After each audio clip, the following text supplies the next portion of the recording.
Subsidiary books. बहुत ही important concept ये है, एक एक चीज आइए समझते हैं। देखिए सब्सिडरी बुक्स एग्जैक्टली होती क्या है। अभी तक आपने मेरे साथ जर्नल करना सीखा। जर्नल के अंदर हम क्या करते हैं, रिकॉर्डिंग ऑफ ट्रांजैक्शंस, यस और नो। और ये डे टू डे बेसिस पे, मतलब पहले 8 तारीख के, फिर 9 तारीख, 10 तारीख, इस तरीके से हम डे टू डेट पे ट्रांजैक्शंस रिकॉर्ड करते हैं। बट इस जर्नल को भी हम क्या करते हैं, फर्दर आगे 2 कैटेगरी के अंदर डिवाइड कर देते हैं। One is subsidiary books and the second is journal proper. Now what is this subsidiary books and what is this journal proper? बड़े आराम से रिलैक्स होके समझिए। देखिए कोई भी बिजनेस के अंदर कुछ ऐसी ट्रांजैक्शंस होती हैं जो बहुत फ्रीक्वेंट नेचर की होती हैं। फ्रीक्वेंट नेचर की ट्रांजैक्शंस कौन सी होती हैं? अगर मैं आपको एग्जांपल दूं, फ्रीक्वेंट नेचर की जो ट्रांजैक्शंस होती हैं हमारी, like purchase of goods purchase करना, ठीक है, या गुड्स को सेल करना, कोई भी बिजनेस हो, या सेल परचेज ऑफ गुड्स तो बड़ा कॉमन चीज है उसके अंदर, ठीक है। इसके अलावा कैश की ट्रांजैक्शंस, ठीक है। तो मेन तो खैर ये 3 होती हैं, इसके अलावा भी अदर ट्रांजैक्शंस मैं बोल देता हूँ कुछ हो सकती हैं जिसकी फ्रीक्वेंसी जो है बहुत हाई होती है। और किसी भी बिजनेस में उठा लो, ये 3 जो मैंने आपको सबसे पहले बताई हैं, परचेज, सेल और कैश, सबसे ज्यादा फ्रीक्वेंसी इन 3 ट्रांजैक्शंस की होती है। तो हम क्या करते हैं, स्पेसिफिक जर्नल बना देते हैं। स्पेसिफिक जर्नल मतलब एक रजिस्टर मैंने बनाया जिसके अंदर मैं सिर्फ परचेज से रिलेटेड जो ट्रांजैक्शंस है उनको रिकॉर्ड करूंगा। दूसरा रजिस्टर मैंने बना दिया जिसमें सिर्फ मैं सेल से रिलेटेड जितनी ट्रांजैक्शंस है वो रिकॉर्ड करूंगा। तीसरा मैंने बना दिया जिसमें कैश से रिलेटेड सारी ट्रांजैक्शंस रिकॉर्ड करूंगा। फोर्थ बना दिया जिसमें परचेज रिटर्न रिकॉर्ड करूंगा। फिफ्थ बना दिया जिसमें सेल्स रिटर्न रिकॉर्ड करूंगा। सिक्स्थ बना दिया जिसमें बीआर, बिल्स रिसीवेबल रिकॉर्ड करूंगा। तो 5-6 अलग अलग रजिस्टर बना दिए, वो स्पेसिफिक रजिस्टर्स हैं जिसके अंदर सिर्फ और सिर्फ उस हेड से रिलेटेड ट्रांजैक्शन को रिकॉर्ड करूंगा और किसी चीज की ट्रांजैक्शन वहां पे रिकॉर्ड नहीं की जाएगी। और उसके बाद क्या किया, एक कॉमन रजिस्टर बना दिया। 6 स्पेसिफिक रजिस्टर बना दिए जिसमें एक स्पेसिफिक ट्रांजैक्शन सब में अपनी अपनी रिकॉर्ड की जाएगी, और 7वां एक कॉमन रजिस्टर है। उन 6 के अलावा जो कोई ट्रांजैक्शन बची वो कॉमन रजिस्टर में मैंने रिकॉर्ड करनी शुरू कर दी। तो यहां पर मैंने क्या किया, वो जो 6 स्पेसिफिक जर्नल, जो 6 स्पेसिफिक रजिस्टर्स मैंने बनाए, उनको बोला जाएगा क्या, सब्सिडरी बुक्स। सब्सिडरी बुक्स क्या है? Subsidiary books are specific journal in which specific type of transactions are recorded। समझ में? अब ये सब्सिडरी बुक्स होती कौन कौन सी, अगर मैं इसके ऊपर बात करूं, देखिए सब्सिडरी बुक्स में सबसे पहले आती है हमारी कैश बुक। कैश बुक के अंदर सिर्फ और सिर्फ कैश ट्रांजैक्शंस को रिकॉर्ड किया जाता है। Only cash transactions are recorded. सिर्फ और सिर्फ कैश ट्रांजैक्शंस को रिकॉर्ड करने के लिए ये बनाई जाती है। कोई भी कैश की ट्रांजैक्शन है वो किसके अंदर आएगी, कैश बुक के अंदर, इंक्लूडिंग बैंक ऑल्सो, ठीक है। अच्छा, इसके बाद जो सबसे ज्यादा फेमस है हमारी परचेज बुक। परचेज बुक में क्या रिकॉर्ड किया जाता है, only credit purchase of goods. सिर्फ गुड्स की, वो भी क्रेडिट परचेज, सिर्फ गुड्स की, याद रखना, जिसमें बिजनेस डील करता है। फर्नीचर कोई फिक्स्ड एसेट है वो नहीं, और वो भी सिर्फ क्रेडिट परचेज। क्योंकि अगर कैश में परचेज किया है तो that will be a part of cash book. Same way we have sales book. Sales book के अंदर हम क्या रिकॉर्ड करते हैं? Only credit sales of goods. याद रखो यहां पर भी सिर्फ गुड्स है, अगर फिक्स्ड एसेट बेचें तो इसमें नहीं आएंगे, और वो भी कौन सा? सिर्फ क्रेडिट पे, क्योंकि अगर कैश सेल्स है तो वो किस में आएंगी? कैश बुक के अंदर। ठीक है, अब जैसे मैं यहाँ परचेज बुक लिख रहा हूं तो you can say it also purchase journal.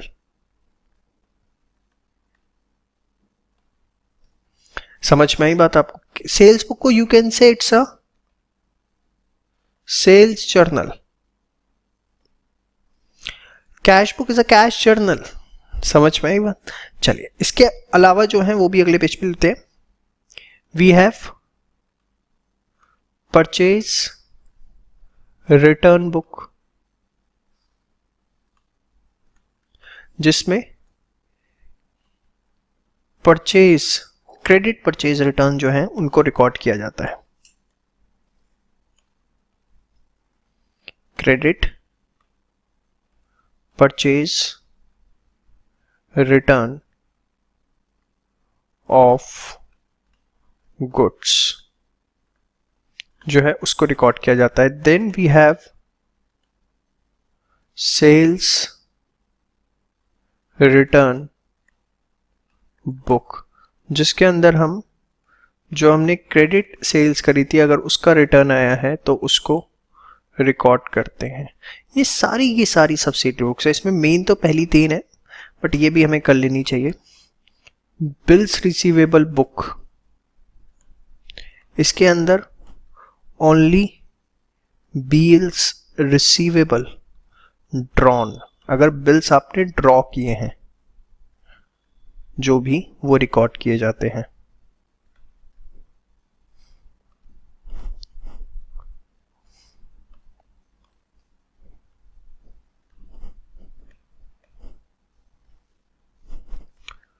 इसके बाद we have bills payable book, जिसके अंदर सिर्फ और सिर्फ बिल्स पेबल एक्सेप्टेड जो है उनको रिकॉर्ड किया जाता है। समझ में आई बात? तो बेसिकली ये आपने देखो मेरे साथ कुछ सब्सिडरी बुक्स पढ़ी। पहला कैश बुक, दूसरा परचेज बुक, तीसरा आपने पढ़ी सेल्स बुक, चौथी आपने purchase return book, sales return book, BR book, bills payable book. ये सारी आपकी क्या है? Subsidiary books. ठीक है, that is the specific journal in which specific type of transactions are recorded.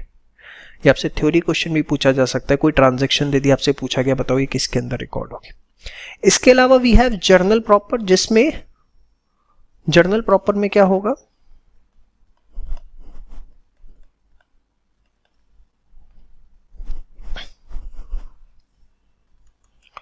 All other transactions which are not the part of subsidiary books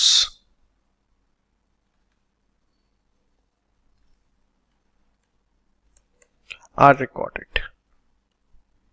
जैसे कि sir बताते हैं एग्जाम्पल, कोई बेड डेट्स हुआ, credit purchase of fixed assets हुआ,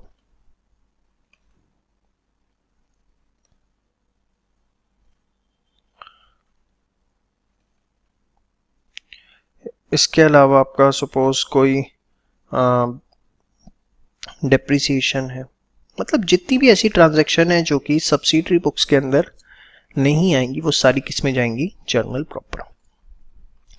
तो practically जो journal बनती है, ऐसा नहीं होता प्रैक्टिकली कि एक रजिस्टर लिया उसमें सारे ट्रांजैक्शंस रिकॉर्ड कर रहे हैं। प्रैक्टिकली हम उसे 2 कैटेगरी में डिवाइड करते हैं, one is subsidiary book and second is journal proper.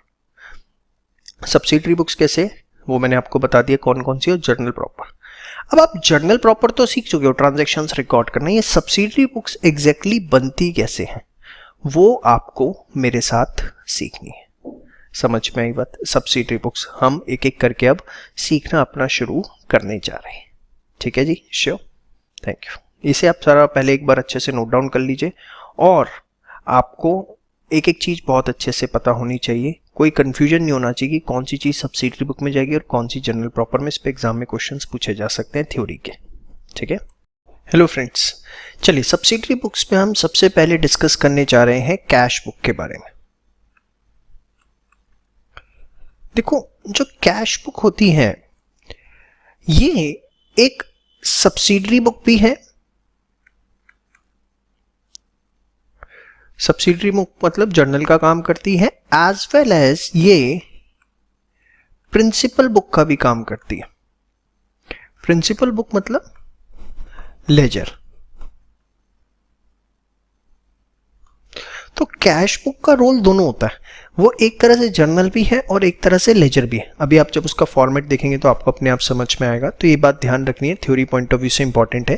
Cash book work as a both subsidiary book as well as principal book, that is laser.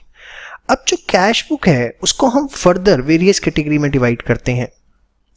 सबसे पहले single column cash book. Single column cash book, single column cash book क्या होती है? जिसके अंदर सिर्फ और सिर्फ कैश ट्रांजैक्शंस को रिकॉर्ड किया जाता है। Only cash transactions are recorded. सिर्फ और सिर्फ कैश की ट्रांजैक्शंस को हम सिंगल कॉलम में रिकॉर्ड करते हैं। Thereafter we have double column cash book। अब डबल कॉलम कैश बुक जो है इसको हम देखो, दो कॉलम है डबल कॉलम। तो ये जो डबल कॉलम कैश बुक है ये फर्दर आगे हमारी तीन कैटेगरी के अंदर डिवाइड होती है। कि दो कॉलम कौन से हैं? जिसमें कैश एंड बैंक कॉलम है,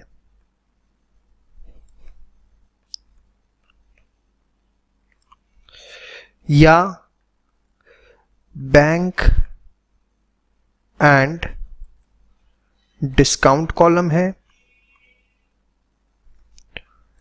या कैश एंड डिस्काउंट कॉलम है दो कॉलम। या तो कैश एंड बैंक होगा, या बैंक एंड डिस्काउंट होगा, या कैश एंड डिस्काउंट होगा। ठीक है, हो सकता है आपके सिलेबस में जैसे क्लास 11th के बच्चे जो इस वीडियो को देख रहे हैं उनको सिर्फ ये बताया जाए डबल कॉलम में कि कैश एंड बैंक होता है। जो सीए के बच्चे देख रहे हैं वो उन्हें बताया जाएगा कैश एंड डिस्काउंट होता है। ठीक है, आप अपनी बुक्स को जब रेफर करेंगे तो आपकी बुक में जो लिखा हुआ है आप डबल कॉलम उसी को ही मानोगे बाय डिफॉल्ट कि हाँ डबल कॉलम का हमारे लिए मतलब ये है। ठीक है, बीकॉम की कुछ बुक्स देखोगे उसमें लिखा होता है बैंक एंड डिस्काउंट कॉलम होता है। तो जिसकी यूनिवर्सिटी के जिस सिलेबस में जो चीज़ प्रेस्क्राइब है आप वो मान लो। लेकिन practically speaking double column cash book जो है वो तीन तरीके की होती है, cash and bank, bank and discount, cash and discount. अब 11th का सिलेबस ये पढ़ा है, बीकॉम का सिलेबस ये पढ़ा है, सीए का सिलेबस ये पढ़ा है, तो ये थोड़ी ना कि आप समझ रहे हो ना कि डेफिनेशन थोड़ी ना चेंज हो जाएगी लेवल के हिसाब से। ऐसा कुछ नहीं है। आप याद तीनों रखिए, अपनी नॉलेज के अंदर तीनों चीज़ें डाल के रखिए, बट मैंने बता दिया कि किस लेवल पे क्या चीज़ आपको देखने को मिलती है। उसके बाद we have 3 column cash book.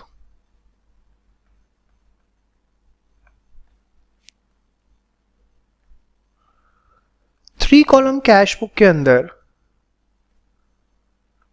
3 column होते हैं, cash, bank and discount.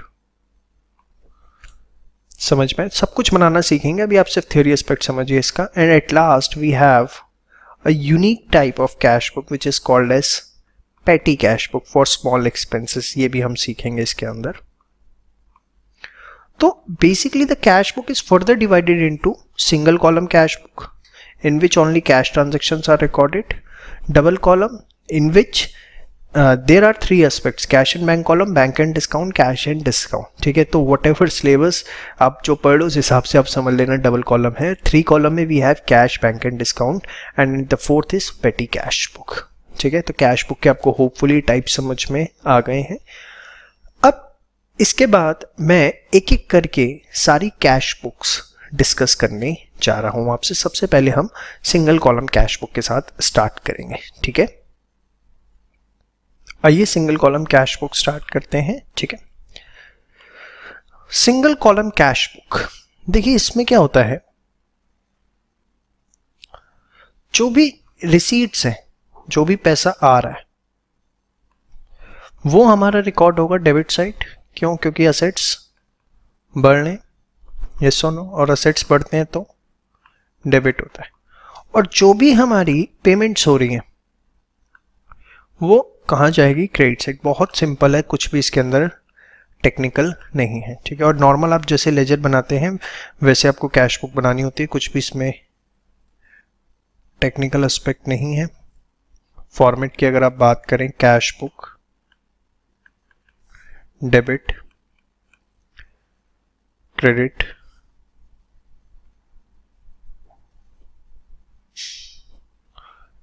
Date, particulars,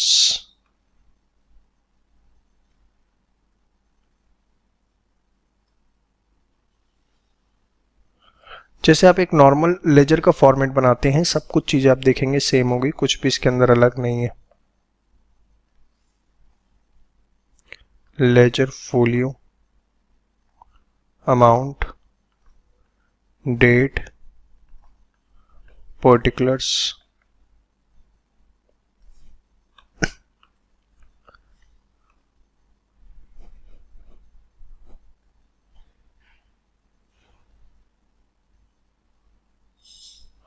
amount, ledger folio, normal एक आपका जो फॉर्मेट बनता है। समझ में आई बात? चलिए क्वेश्चन दे रहा हूँ, फटाफट उसे कर लीजिए, मोर देन सफिशिएंट होगा एक क्वेश्चन प्रैक्टिस करना इसमें। चलिए क्वेश्चन आपके सामने है, फटाफट इसे आप नोट डाउन करिए और इस क्वेश्चन को अपने आप करिए, उसके बाद सॉल्यूशन चेक करेंगे। ठीक है, तो होपफुली आपने क्वेश्चन कर लिया होगा। ये करते हैं, कैश बैलेंस एज ऑन 1 अप्रैल 2018 30,000। सबसे पहले ओपनिंग बैलेंस जो भी आपको गिवन है, असेट है, तो आप उसे लिखते हैं balance PT, opening balance brought down. ठीक है, कितना? 30,000। जो भी कि 1 अप्रैल को हमारे पास इतना कैश है, तो सबसे पहले उसे डेबिट साइड लिखेंगे बाय बैलेंस बीटी। फिर सोल्ड गुड्स फॉर कैश 20,000 पैसा आएगा। देखिए सीधे पैसा आएगा तो डेबिट, जाएगा तो क्रेडिट, इतना ध्यान रखना है। सोल्ड गुड्स फॉर कैश पैसा आएगा 3 अप्रैल, कैसे? सेल्स करी हमने, 2 बाय लिखने की जरूरत नहीं है, 20,000 रुपए। ठीक है, सैलरी पे करी, पैसा जाएगा 5 अप्रैल, सैलरी कितना? 5,000 रुपए। ठीक है, गुड्स परचेज्ड ऑन क्रेडिट, उधार पे गुड्स खरीदे, कैश की ट्रांजैक्शन ही नहीं है। अरे उधार पे खरीदे निकम्मो, कैश आया गया क्या? तो ये कैश बुक के अंदर रिकॉर्ड नहीं होगा। आंख बंद करके ये नहीं कि हर चीज कैश बुक में आएगी, कैश का आना या जाना है तभी कैश बुक के अंदर वो आएगा। Paid to creditor ₹9800 in full settlement. देखो फुल सेटलमेंट करी, हाफ सेटलमेंट करी, मुझे इससे मतलब नहीं है। पे कितना करा? 9800, मेरी जेब से 9800 गया। I will record it on 15 अप्रैल की हमने क्रेडिटर को पेमेंट करी। समझ में आई बात? Show additional capital introduce ₹30,000। 20 अप्रैल को एडिशनल कैपिटल मतलब पैसा आया कैपिटल अकाउंट, कितना?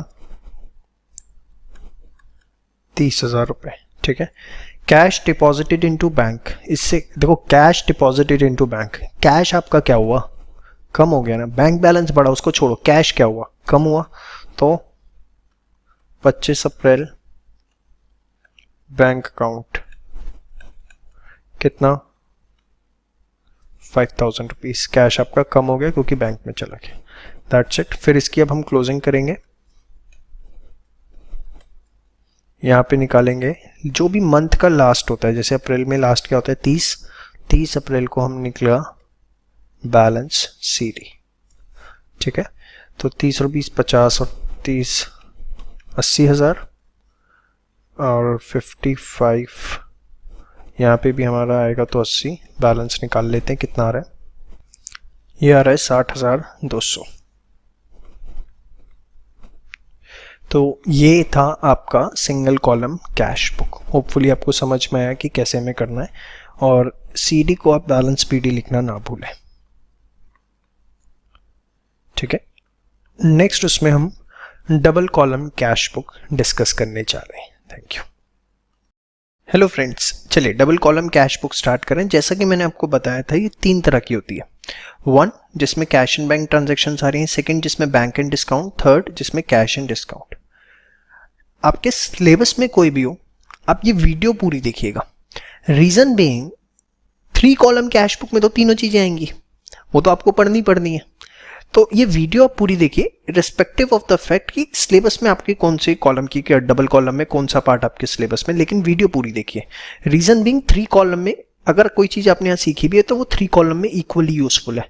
अगर आपने वीडियो पूरी नहीं देखी तो 3 कॉलम कैश बुक समझने में आपको दिक्कत आएगी। समझ में आई बात? चलिए, तो सबसे पहले डबल कॉलम कैश बुक में मैं बात करने जा रहा हूं टाइप 1, जिसमें हमारे पास होता है कैश एंड बैंक कॉलम।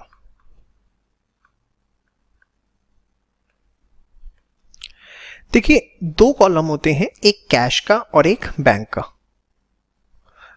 इसका जो आपका फॉर्मेट है वो सेम है एकदम एज सिंगल कॉलम, बस उसमें होगा क्या, इस बार आपके पास 2 कॉलम आ जाएंगे same as single column, except कि आप वो जो एक कॉलम बना रहे थे उसमें हमें 2 चीजें लिखनी है, एक कैश और एक बैंक। अगर मैं रफली फॉर्मेट बनाऊं तो आप ये देखिए, ये इस तरीके से बनेगा आपका। This is your debit side, जिसमें आपका डेट है, पर्टिकुलर्स, लेजर फोलियो। बस यहां 2 कॉलम आ गए, एक कैश और एक बैंक। सेम वे हम क्रेडिट के लिए बना देंगे, date, particulars, ledger folio, cash, bank. Date, particulars, ledger folio, cash, bank. इस तरीके से इसका फॉर्मेट बनेगा। इसमें जो कैश की ट्रांजैक्शन है ऑब्वियसली वो कैश कॉलम में जाएंगी, और जो बैंक की ट्रांजैक्शंस है वो बैंक कॉलम के अंदर जाएंगी। लेकिन इसमें हमें एक चीज ध्यान रखनी है, that is the Contra entry. Contra entry क्या है? अगर ऐसी कोई ट्रांजैक्शन है जो कैश और बैंक दोनों को साइमल्टेनियसली इफेक्ट करती है, उसको हम बोलेंगे Contra entry. Transaction which affects both cash as well as bank column of cash book, उसको हम क्या बोलेंगे? Contra entry. और जैसे अगर मैं एग्जांपल दूं,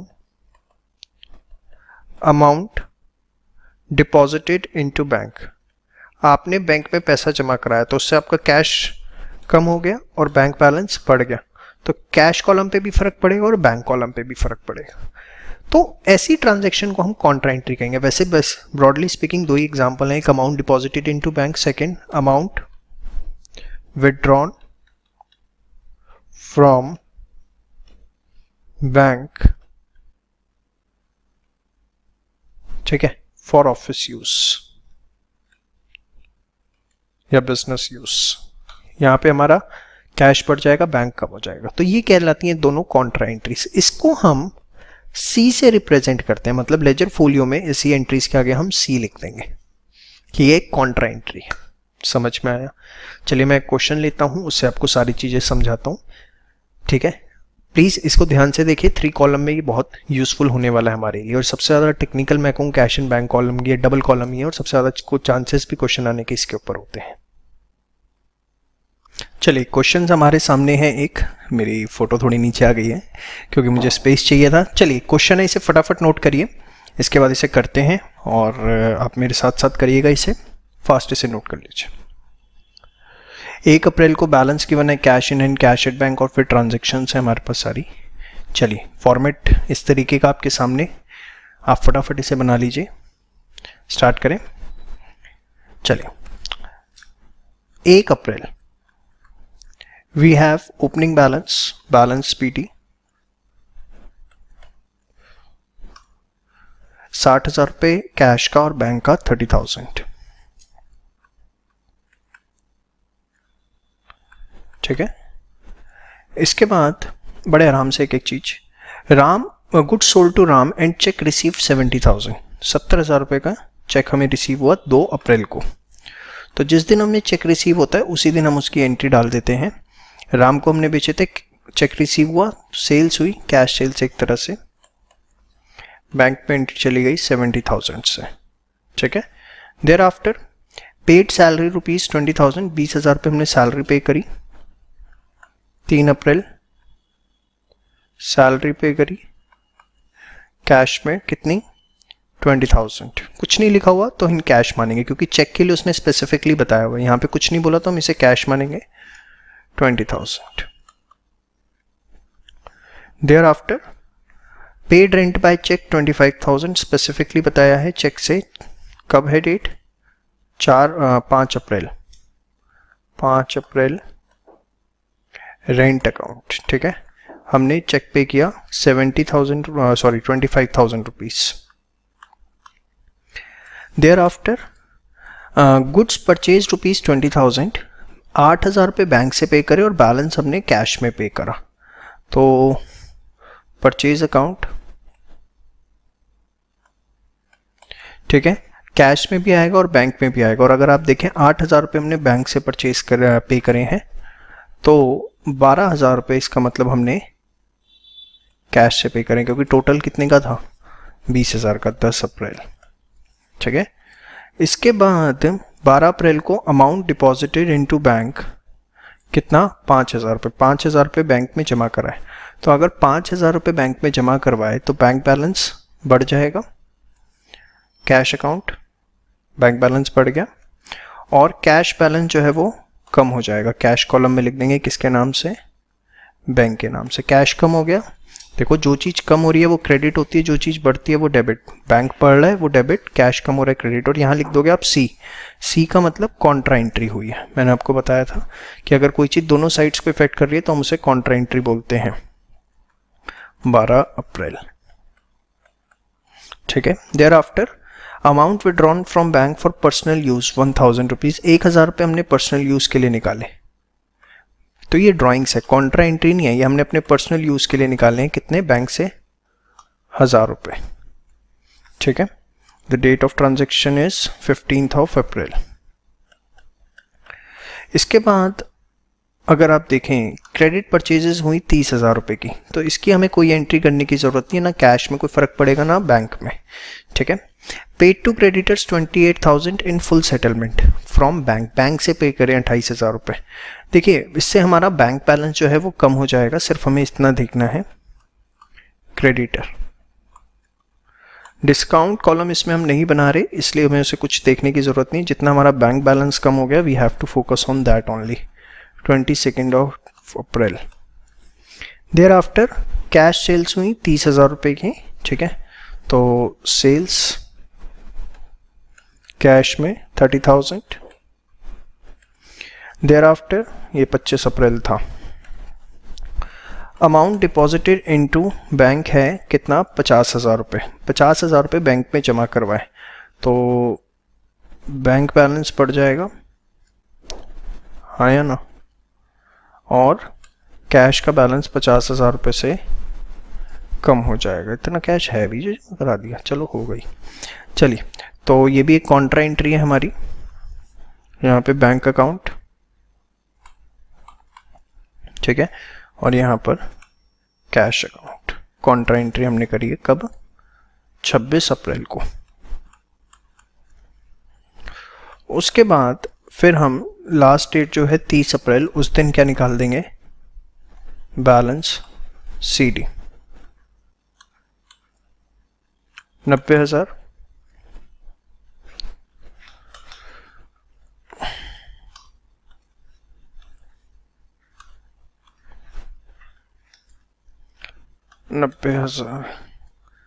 बैलेंस देखते हैं, तो ये हमारे बैलेंसेस जो हैं वो सारे के सारे आ गए। तो this was the double column cash book. जब हम कैश और बैंक कॉलम दोनों को लेते हैं, कॉन्ट्रा एंट्री कैसे रिकॉर्ड करनी है वो मैंने आपको बता दिया।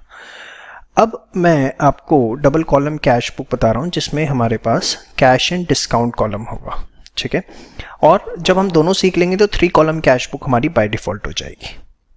देखिए, अब कैश एंड डिस्काउंट कॉलम जो होगा उसमें एक कॉलम बनेगा कैश का और दूसरा कॉलम बनेगा डिस्काउंट का, जबकि बैंक एंड डिस्काउंट में एक कॉलम बैंक का और डिस्काउंट का। फॉर्मेट सेम है, जैसे भी आपने डबल कॉलम कैश बुक देखी कैश एंड बैंक की, वहां पे इस केस में कैश एंड डिस्काउंट का बन जाएगा, इसमें बैंक एंड डिस्काउंट का। और सेम में एंट्रीज रिकॉर्ड करेंगे, कोई कॉन्ट्रा एंट्री का यहाँ पे कॉन्सेप्ट नहीं है, no concept of contra entry, ठीक है। तो अभी मैं आपके साथ एक क्वेश्चन ले रहा हूं कैश एंड डिस्काउंट कॉलम वाले कैश बुक पे, ठीक है। क्वेश्चन ले रहा हूं, उसका सॉल्यूशन भी सॉल्व करूंगा, जस्ट डिस्कस कर लेंगे हम उसे फटाफट, ठीक है। और सेम वे फिर बैंक एंड डिस्काउंट कॉलम की होगी जैसे कैश एंड डिस्काउंट की, ठीक है। बहुत क्विकली हम इसे करने जा रहे हैं क्योंकि इसमें कुछ ऐसा नया सीखने के लिए है नहीं। चलिए, क्वेश्चन आपके सामने एक रख दिया मैंने, फटाफट इसे नोट डाउन करिए, फॉर्मेट बना लीजिए जिसके अंदर हमें 2 कॉलम कैश बुक बनानी है। प्रिपेयर 2 कॉलम कैश बुक जिसमें हमें 2 कॉलम लेने हैं कैश एंड डिस्काउंट का। और ये आप हो गया तो आप समझिए अगले वाला अपने आप हो गया, बस कैश की जगह बैंक आएगा। ये क्वेश्चन प्लीज इग्नोर मत करिएगा, इंपॉर्टेंट है। स्टार्ट करें। 1 अप्रैल को कैश बैलेंस है 9500। 1 अप्रैल बैलेंस BD we have 9500, ठीक है।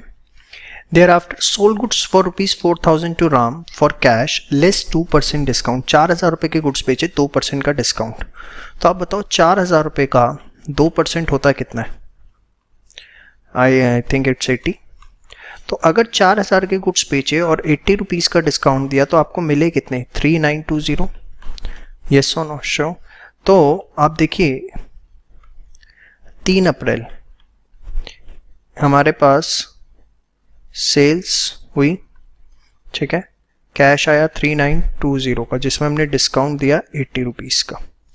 देखो, जो डेबिट साइड आपका डिस्काउंट का कॉलम है वो है डिस्काउंट अलाउड, और जो आपका क्रेडिट साइड है वो है आपका डिस्काउंट अगर आपको किसी भी तरीके का रिसीव होता है। और बड़ा ऑब्वियस है क्योंकि debit all expenses credit all incomes, allow कर रहे तो एक्सपेंस है, रिसीव कर रहे हैं तो इनकम है।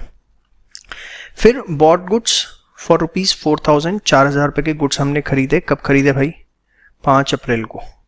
तो 5 अप्रैल परचेज अकाउंट 4,000, ठीक है।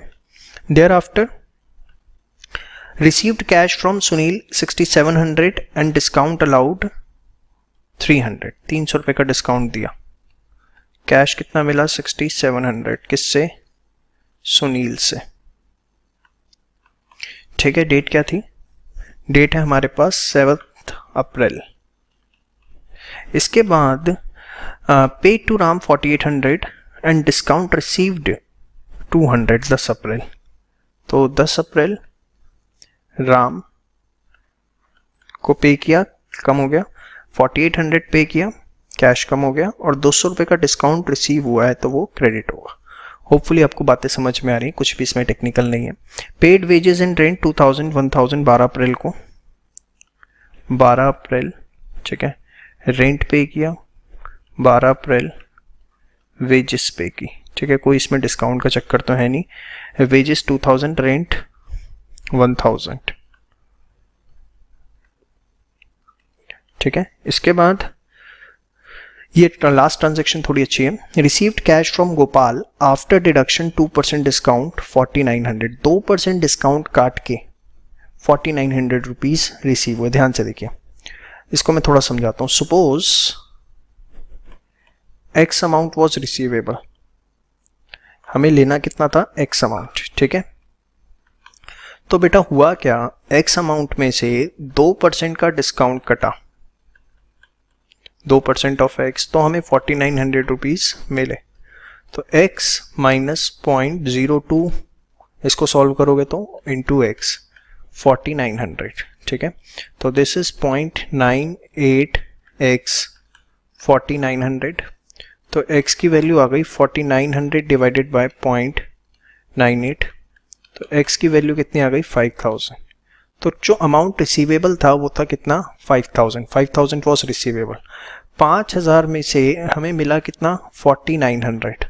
तो आप देखोगे डिस्काउंट जो है बेटा वो कितना आएगा, 100 रुपीज़ आएगा, यस और नो। या आप 5000 रुपये का सीधे 2% डिस्काउंट था वो निकाल सकते हो, वो भी कितना आएगा, 100, जैसे मर्जी आप कर लो, ठीक है। तो आप देखिए कैसे करेंगे हम यहाँ। 21 अप्रैल रिसीव हुआ है, सॉरी 21 अप्रैल किससे रिसीव हुआ है, गोपाल से। तो गोपाल 4900 कैश मिला और 200 रुपये का डिस्काउंट, ठीक है। तो देखा आपने, बहुत ही सिंपल, कुछ भी इसके अंदर नहीं है। अगला मैं करवाऊंगा नहीं आपको बैंक एंड डिस्काउंट वाला, क्योंकि उम्मीद करता हूँ आप खुद कर लेंगे, बस कैश की जगह बैंक आएगा। समझ में आया, यस और नो। चलिए अब इसको हम बैलेंस करते हैं। देखिए बैलेंस इसमें सिर्फ कैश का कॉलम होगा।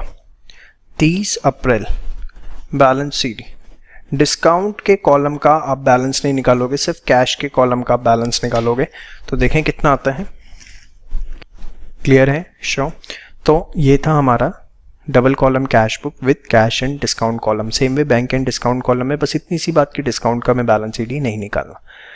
अब नेक्स्ट वीडियो में हम बात करेंगे ट्रिपल कॉलम कैश बुक की। Thank you so much. Hello friends, अभी तक हम single column and double column cash book समझ चुके हैं। डबल कॉलम में होपफुली आपने दोनों पार्ट्स देखे हों, और मैंने आपको कहा था वो देखनी जरूरी भी हैं, क्योंकि 3 कॉलम में तो हमें तीनों चीज़ें पढ़नी है। तो अगर प्लीज़ अगर आपने डबल कॉलम अभी पूरी नहीं देखी तो सबसे पहले आप उसे पूरा देखिए। चलिए कि जब आप बात करते हैं कैश बुक 3 कॉलम्स की, तो उसके अंदर बेसिकली हमारे पास 3 कॉलम आएंगे, एक कैश का, एक बैंक का, और तीसरा जो कॉलम आएगा वो कौन सा आएगा, डिस्काउंट का। देखिए कॉलम आगे पीछे बन सकते हैं, उसमें कोई दिक्कत नहीं है, आप पहले डिस्काउंट बनाओ, कैश बनाओ, बैंक, एज यू विश। और अगेन कैश एंड बैंक का बैलेंस सीडी निकलेगा, डिस्काउंट कॉलम का कोई बैलेंस सीडी नहीं निकलेगा, जैसा मैंने आपको बताया था।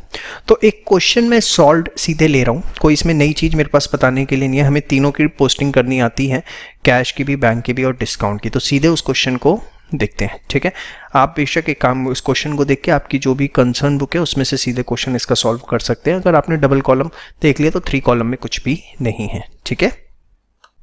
चलिए ये क्वेश्चन देखते हैं। Enter the following transactions in cash book with discount in bank columns, cheques are first treated as cash receipt. एक क्वेश्चन में इंस्ट्रक्शन है कि अगर चेक्स आते हैं तो सबसे पहले आप उसे कैश रिसीट मानेंगे, फिर आप उसे बैंक में भेजेंगे। अदरवाइज होता ही है कि कैश आते ही हम उसे बैंक में डाल देते हैं। चलिए, Chandrika commences business with cash, आपने एक फॉर्मेट बना लीजिए, cash book, date, receipt, discount, cash, bank format है।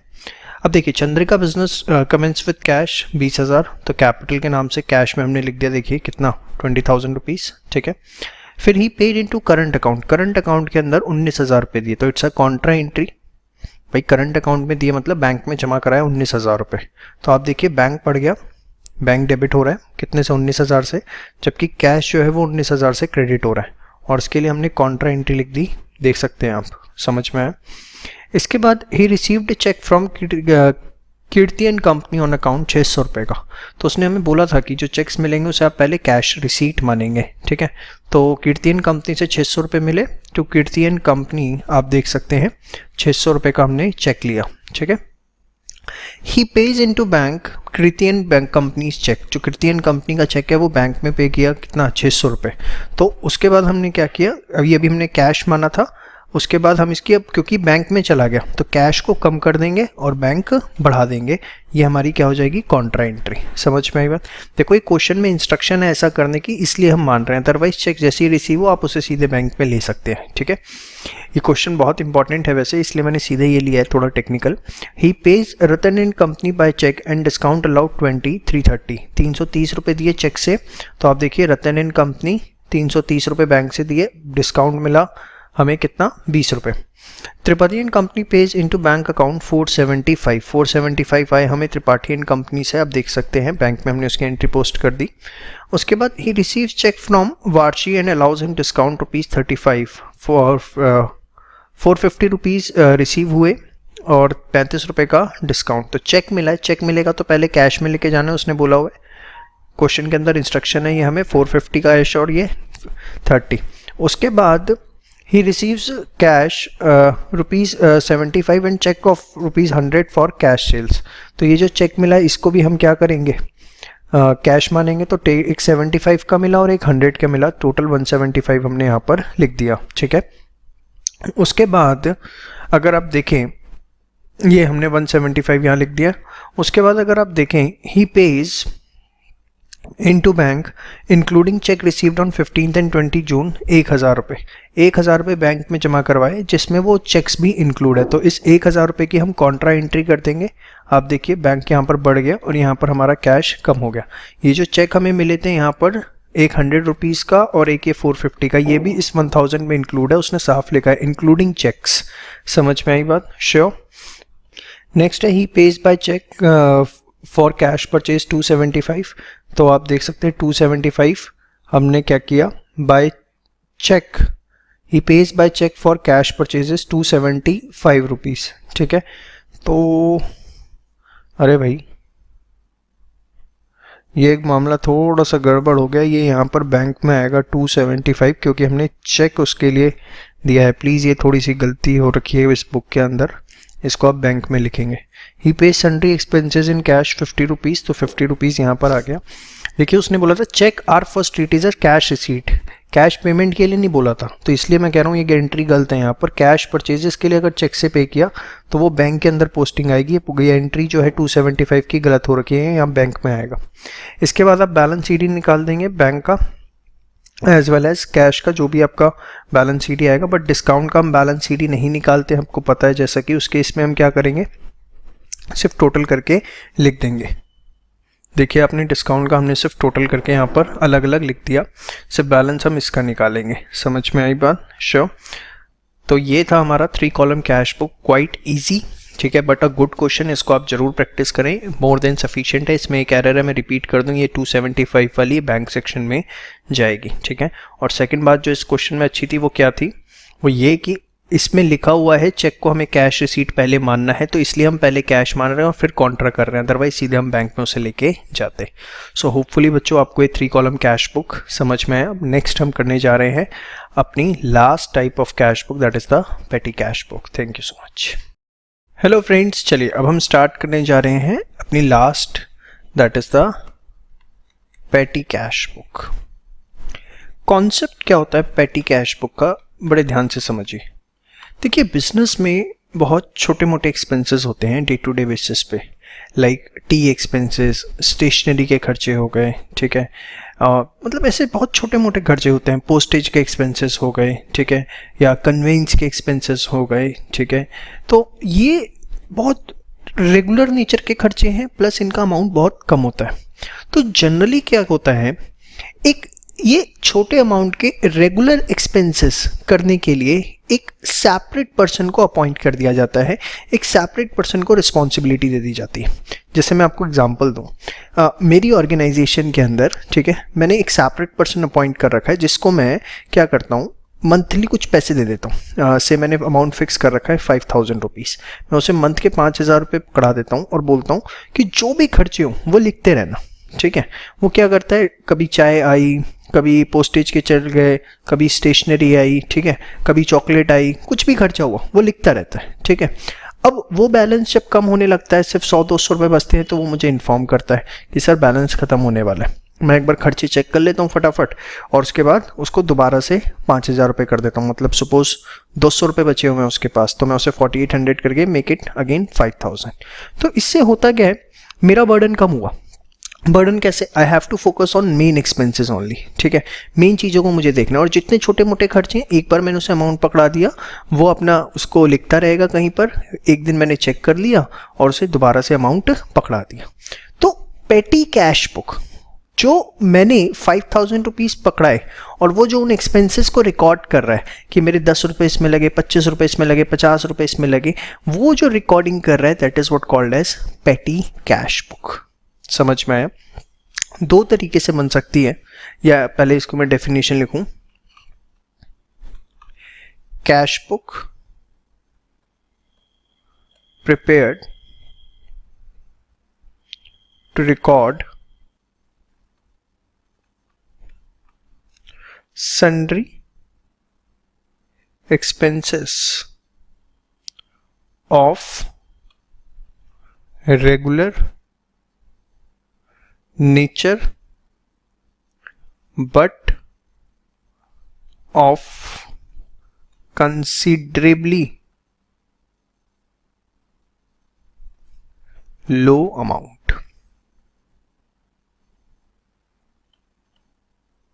समझ में आई बात? श्योर।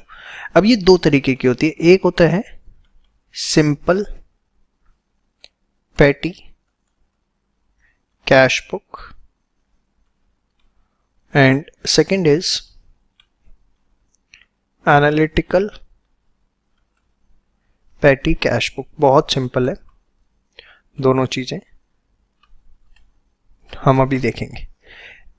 इसके अलावा वी हैव इम्प्रेसेट सिस्टम। इसके अंदर क्या होता है, a fixed amount is provided to a person out of which he or she incurs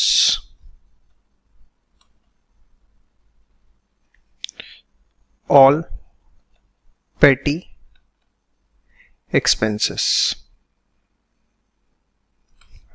Once the amount is about to over again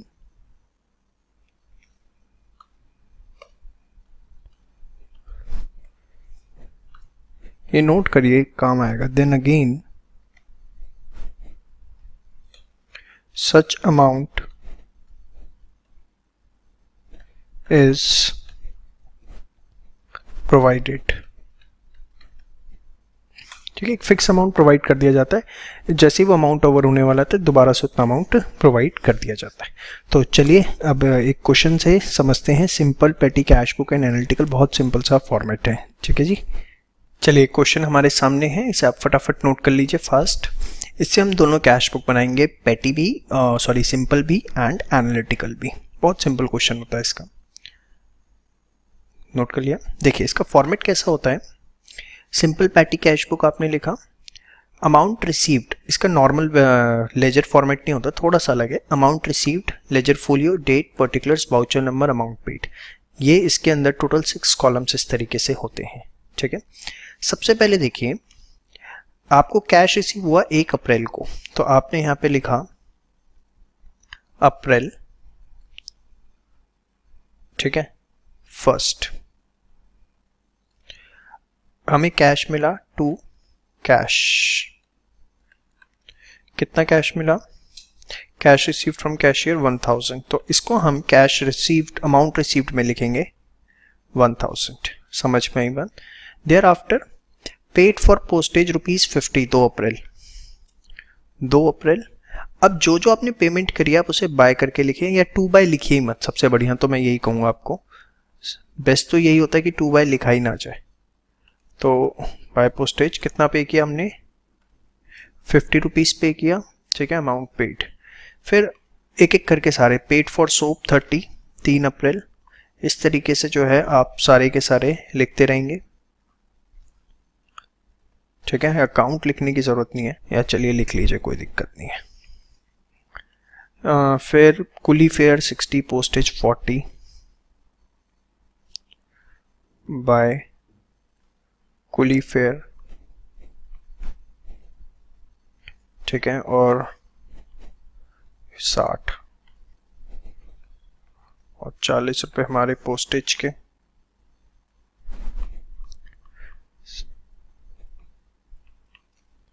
इस तरीके से आप पेमेंट सारी रिकॉर्ड करते रहेंगे। स्टेशनरी के हमने पे किया 100, 10 अप्रैल को। आप देख सकते हैं कुछ भी इसके अंदर नहीं है, वेरी सिंपल, सेकंड क्लास के अंदर ही पढ़ा देना चाहिए तो हमें, बट हमारी किस्मत अच्छी, हम 11th में पढ़ रहे हैं। रिफ्रेशमेंट एक्सपेंसेस ₹50, या कुछ तो बच्चे से सीए में भी देख रहे हैं 12 अप्रैल बाय रिफ्रेशमेंट,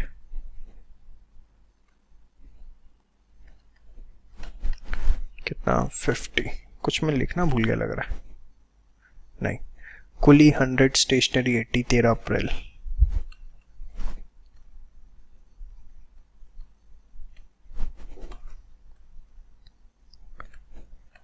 उसी दिन हमारा स्टेशनरी भी है।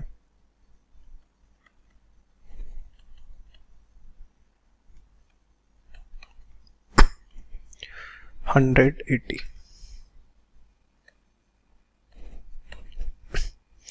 इसके बाद 15 अप्रैल को फोटोस्टेट चार्जेस और इट्स सोप 200 बाय फोटोस्टेट, कितना था, 200, और बाय सोप 50।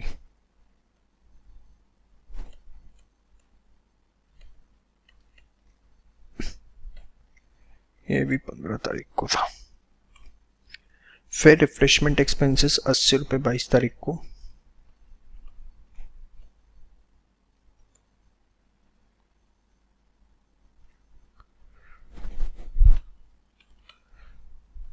कितना, 80 रुपये।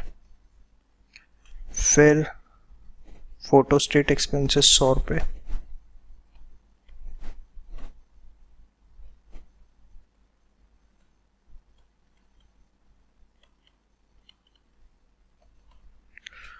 फिर पोस्टेज चार्जेस, आप देख रहे हो इससे आसान क्या हो सकता है, 30। अब लास्ट डे को आप निकाल दोगे बाय बैलेंस सीडी। देखो कितना बच रहा है, देखिए यहाँ पर आपका टोटल 1000, और यहाँ पे भी आपका, ये मेरे पास स्पेस नहीं है, यहाँ पर भी आप बेसिकली एग्जैक्टली इसके सामने यहाँ पर मैं लिख नहीं पाऊँगा, आप इसे 1000 समझ गए लिख देंगे, समझ में आ गया। और यहाँ पे आपका बैलेंस सीडी बच रहा है 30, ये 970 का टोटल है इसका, और ये बैलेंस सीडी हमारा बच रहा है 30। आप समझ रहे हैं, ये जो मैंने इसके नीचे एकदम 1000 जो है एकदम इसके सामने पैरेलल यहाँ पे हमें 1000 लिखना है। और क्योंकि इम्प्लिसिट सिस्टम के अंदर हमें बनाना है तो इसको ही आगे कंटिन्यूएशन में हम कैसे लेंगे, ध्यान से देखिए, टू बैलेंस बीडी, मतलब ये समझिए आपने यहाँ पर 1000 रुपये लिखे,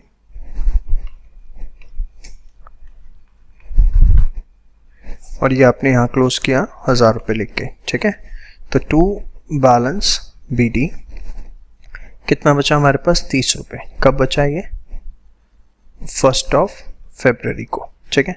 अब 1000 रुपये मिलते हैं कैशियर को, तो टू कैश अकाउंट 1 Feb, 1000 रुपये से टोटल अब बचे हुए 30 रुपये के बाद, तो उसके और कितने मिल जाएंगे, 970।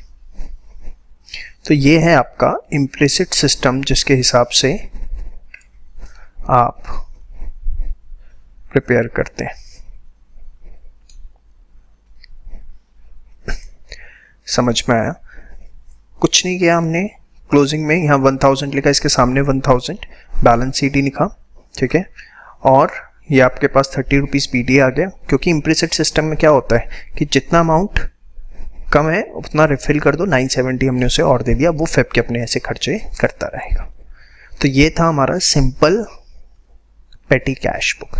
एनालिटिकल में कुछ नहीं होता, बेसिकली इसको थोड़ा सा और हम एनालाइज करके बना देते हैं, आगे कॉलम्स बनते चले जाते हैं। चलिए देखते हैं उसको भी, एक इसी क्वेश्चन को हम एनालिटिकल से करने की कोशिश करते हैं। Thank you. चलिए दोस्तों, एनालिटिकल कैश बुक आप समझ रहे हैं, वही क्वेश्चन मैं एनालिटिकल में कराने जा रहा हूं आपको। सिंपल हमने भी लास्ट वीडियो में देख लिया था। एनालिटिकल का थोड़ा सा फॉर्मेट देखिए, एनालिटिकल पेटी कैश बुक, थोड़ा फॉर्मेट आपको देखने में, अमाउंट रिसीव्ड, इसमें आपको लेजर फोलियो नहीं बनाना, सीधे date, particulars, voucher number, amount, सब चीज़ें वही है।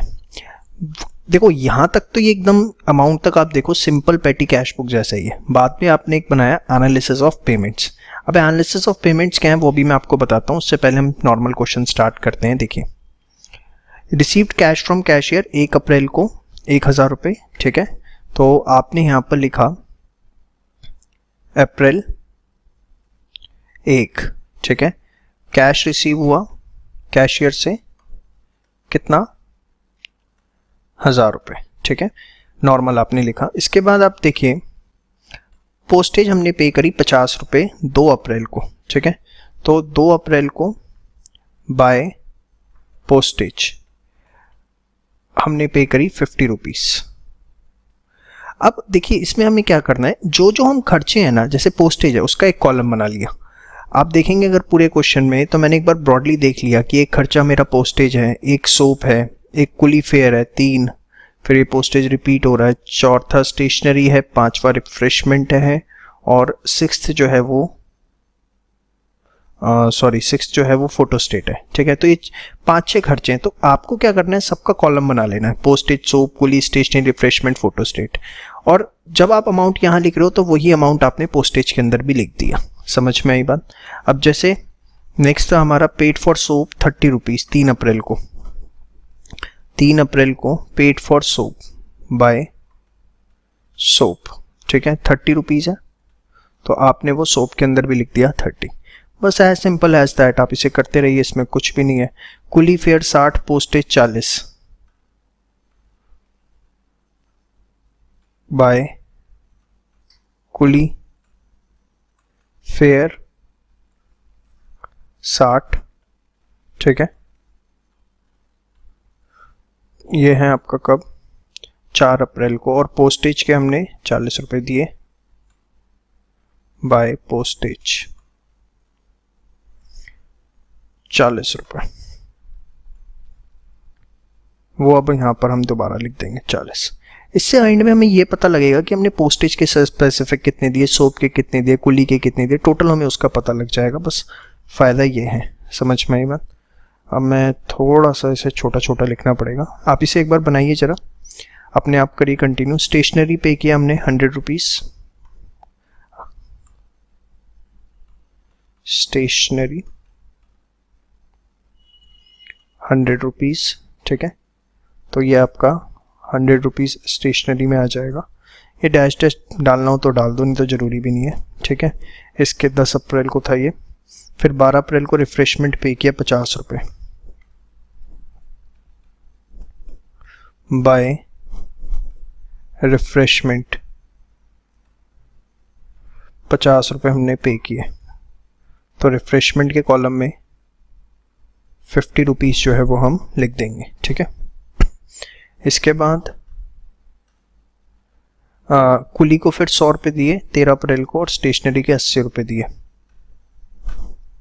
कुली को 100 रुपये और स्टेशनरी के 80 रुपये, पहले मैं ये लिख दूं तो मैं यही भूल जाऊंगा। बाय कुली फेयर करके जो भी अकाउंट आपने बना रखा है 100 रुपये उसके, और बाय स्टेशनरी करके उसके कितने 80 रुपीज। ठीक है, डाल दो बेशक आप ये डैश डैश। चलिए, इसके बाद ये था हमारा 13 अप्रैल को। फिर सोप के हमने 50 रुपये पे किए और फोटो स्टेट के 200 रुपये। ठीक है, ये मैंने थोड़ा सा आपके लिए फटाफट कंप्लीट कर दिया है। ठीक है, चलिए लास्ट 29 अप्रैल पोस्टेज पे की 30 रुपये। तो 29 अप्रैल को पोस्टेज पे की हमने 30 रुपये। तो अब बाकी आपको सेम वे यहाँ पे बैलेंस सीडी निकालना है, जैसे आपने निकाला था पहले 30 रुपये, फिर उसका टोटल कर देंगे और यहाँ पर आपको हर हेड में टोटल पता लग जाएगा आपने कितना पे किया। जैसे 50, 40, 90 और 30, 120 रुपये यहाँ पे किए, 80 रुपये आपने यहाँ पे किए, 160 रुपये आपके यहाँ पे हुए, 180 रुपये यहाँ पे हुए, 250 रुपये इसमें पे हुए, 300 रुपये आपके टोटल इसमें पे हुए। ठीक है, और क्लोजिंग एकदम वैसे ही जैसे आपको बताई गई थी कि दोनों साइड आप यहाँ पर भी 1000 लिख देंगे और यहाँ भी 1000 लिख देंगे। फिर जो आपका नेक्स्ट है मी टू बैलेंस, BD आपका आ जाएगा 30 और टू कैश अकाउंट आपके पास अमाउंट आपको रिसीव होगा 1 मई को 970 रुपये का जो है वो आपको अमाउंट रिसीव हो जाएगा और ये आपका 30 रुपीज़, सॉरी यहाँ लिख दिया मैंने, ये हो जाएगा। समझ में आया? तो ये था आपका एनालिटिकल कैश बुक।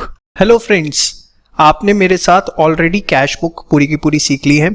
अब हम बाकी जो सब्सिडरी बुक्स है वो स्टार्ट करने जा रहे हैं, जो कि बहुत आसान है। सबसे पहले हम बात करने जा रहे हैं परचेज बुक की। परचेज बुक जिसमें मैंने आपको बताया था कि सिर्फ और सिर्फ क्रेडिट परचेजेस को रिकॉर्ड किया जाता है। ओनली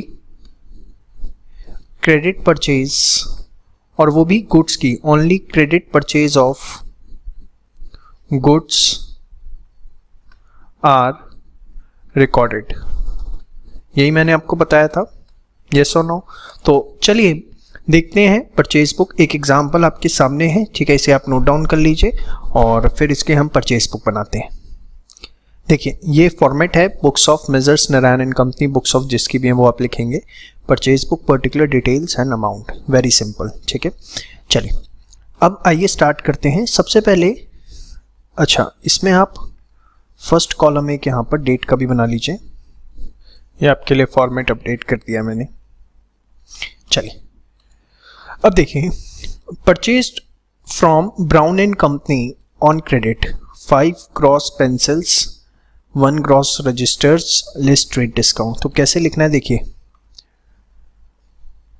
यहाँ पर आपको डेट नहीं गिवन तो आप उसे इग्नोर करिए, सबसे पहली चीज। उसके बाद हमने किससे खरीदा है? ब्राउन एंड कंपनी से, तो हम लिखेंगे ब्राउन एंड कंपनी।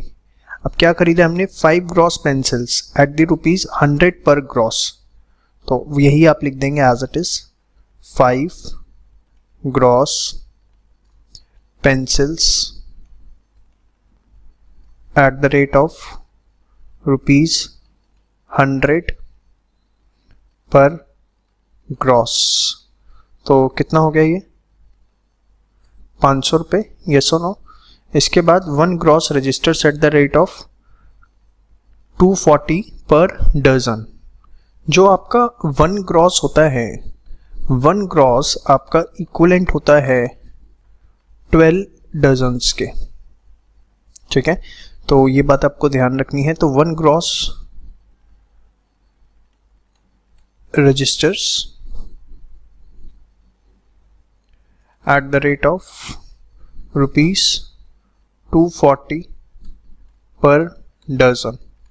तो 12 इंटू 240, ये हमारा आ गया 2880, ठीक है 2880 लेस ट्रेड डिस्काउंट 10%। तो एक बार आप पहले इसका टोटल कर लीजिए, 2880 plus 500 3380 less trade discount at the rate of 10% 338, ठीक है। तो ये आपका कितना हुआ 3380 माइनस 338, ये आ गया 3042। होपफुली आपको क्लियर है कि कैसे हमने किया। चलिए इसके बाद नेक्स्ट ट्रांजैक्शन क्या है हमारे पास, परचेज फॉर कैश।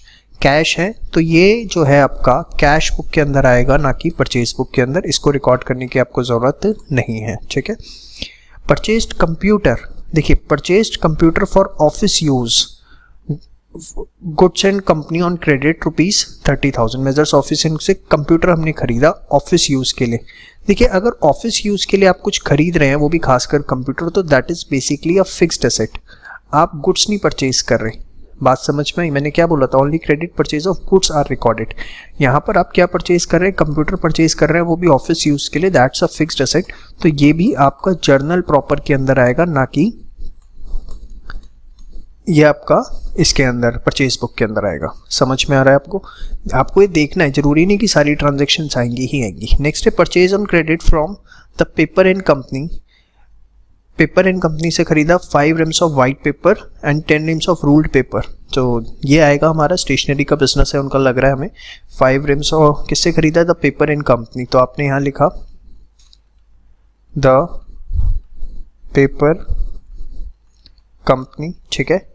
फिर हमने खरीदा 5 RIMS of white paper, 5 RIMS of,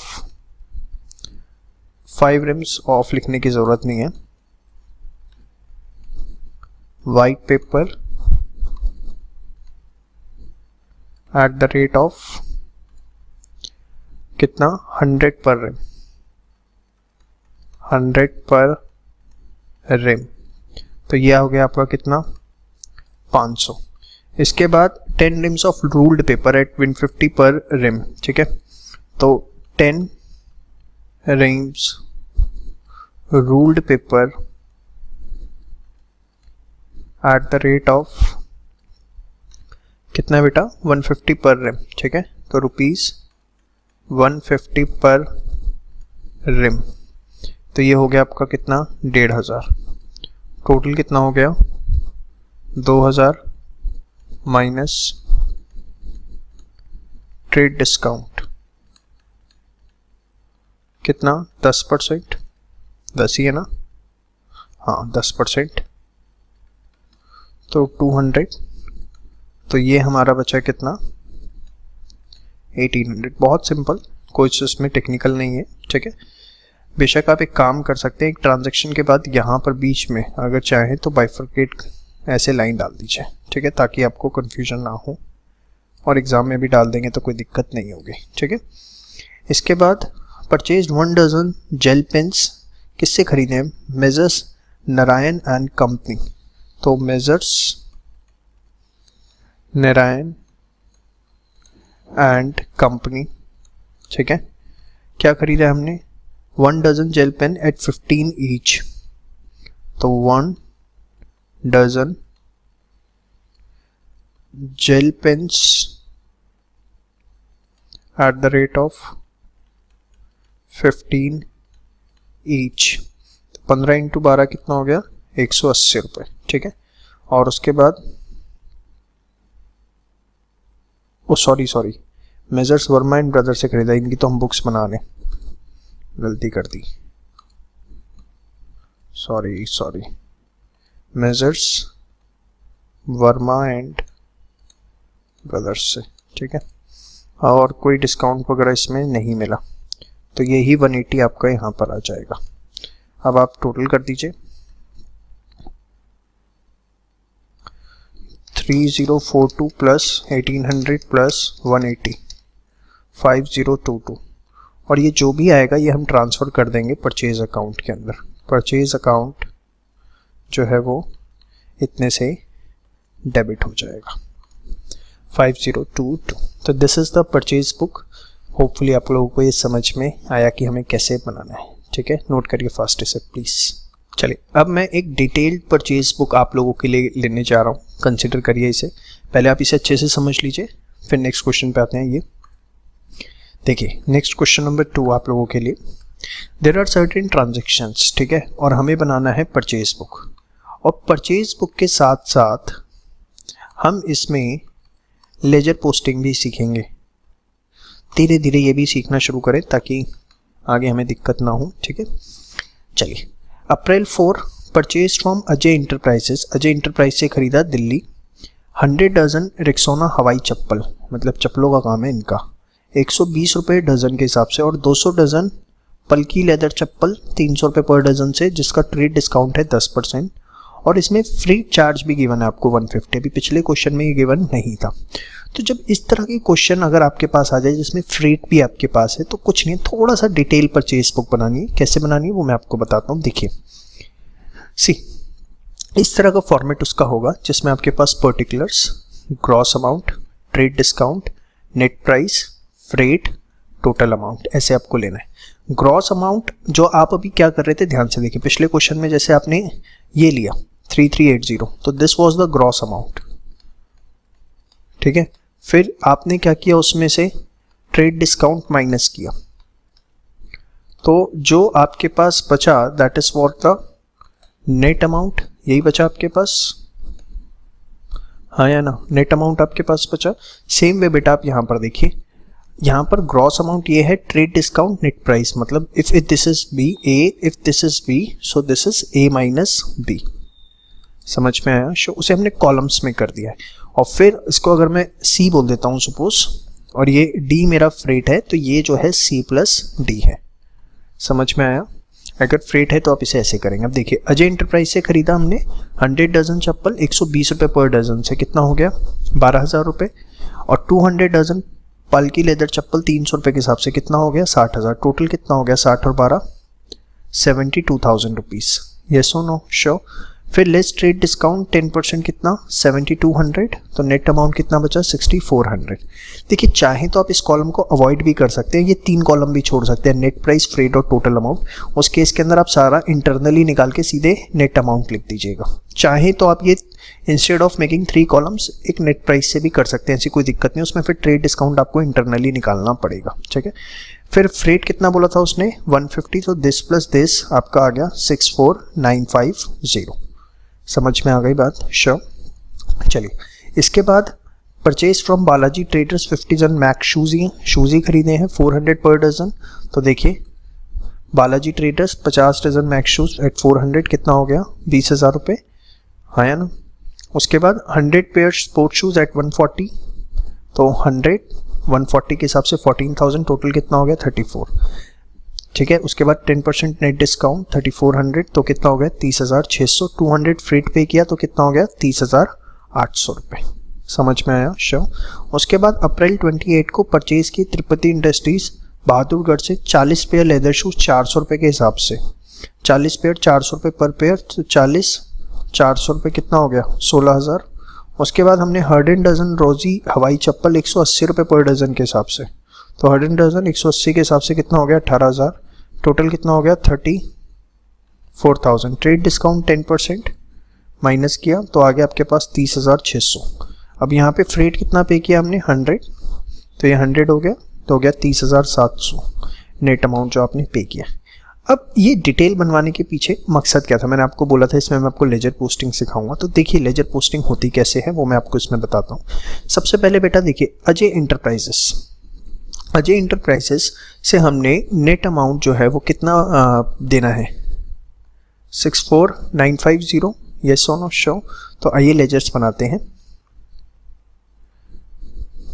सबसे पहले Ajay enterprise account, debit credit. ठीक है, फॉर्मेट आप बना लीजिएगा। अप्रैल 4 है, क्रेडिटर है ये हमारे, तो अप्रैल 4। अब देखिए इसमें हमें इन्हें 64,800 तो एक देने हैं और 150 ये देने हैं, यस और नो शो। इसमें हम देखो बेटा दो अकाउंट बन रहे हैं, एक तो आपका ये नेट प्राइस जो है, आप जो नेट प्राइस देख रहे हैं, मैं इसे रब कर दूं सारा, ये जो आप नेट प्राइस देख रहे हैं, ये नेट प्राइस क्या रिप्रेजेंट कर रहा है कि आपने परचेज कितनी करी, परचेज अकाउंट, ठीक है। इसका जो भी टोटल है वो सारा का सारा हम परचेज अकाउंट में डालेंगे, जबकि फ्रेट जो है वो कौन से अकाउंट में जाएगा, अपना सेपरेट अकाउंट है उसका, फ्रेट अकाउंट, ठीक है। ये सारा जो टोटल आया फ्रेट में। तो अगर आप अजय इंटरप्राइज से परचेज करी भी है, आपने क्या एंट्री डाली होगी, अगर आप एंट्री के पॉइंट ऑफ व्यू से बात करते, दो आते हैं ना, परचेज अकाउंट, डेबिट। थोड़ा एंट्री से आपको समझाना पड़ेगा, मुझे पता है, नहीं तो थोड़ी सी आपको दिक्कत आएगी। यही करते आप, हाँ या ना, 64,800, 150, 64,950, यस और नो, 64,950, यस और नो। तो अजय क्रेडिट हो रहा है, लायबिलिटी है हमारे लिए, बट दो चीज़ें यहाँ पर, एक तो परचेज अकाउंट के नाम से और दूसरा आएगा हमारा फ्रेट अकाउंट के नाम से। परचेज अकाउंट के नाम से 64,800 और यहाँ पर आपका 150, टोटल कितना हो गया 64,950, ठीक है। बैलेंस सीडी 64,950, बैलेंस तो आपको करना पड़ेगा उसे अप्रैल 30। समझ में आया? श्योर। सेम वे अब नेक्स्ट है हमारे पास बालाजी ट्रेडर्स, बनाइए अपने आप फटाफट। बालाजी ट्रेडर्स अकाउंट अप्रैल 15, अप्रैल 15। एक आएगा परचेज अकाउंट, दूसरा आएगा फ्रेट अकाउंट।